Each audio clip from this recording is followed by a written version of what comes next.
Sejak berzaman, Weijing atau MSG ni memang dah jadi sasaran utama. Ramai percaya ia racun senyap, pembunuh neuron otak kita, punca segala penyakit misteri. Tapi, adakah dakwaan-dakwaan seram ni benar-benar berasas? Atau sekadar urban legend yang diturunkan dari satu generasi ke generasi lain? Hakikatnya, MSG tu tak lain tak bukan monosodium glutamat. Ia cuma garam natrium kepada asid glutamik, satu asid amino yang ada secara semula jadi dalam badan kita dan banyak makanan harian. Lebih mengejutkan, otak kita sendiri perlukan glutamat ni untuk berfungsi dengan baik sebagai neurotransmitter utama.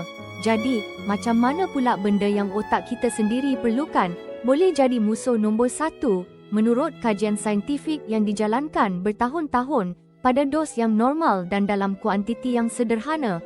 MSG adalah selamat untuk kebanyakan orang. Isu hanya timbul pada individu yang sangat sensitif atau bila pengambilan melampau. Rahsia utama adalah keseimbangan dan tidak berlebihan. Mungkin sudah tiba masanya kita lihat semula Weijing bukan sebagai musuh, tapi sebagai bahan yang disalahfaham.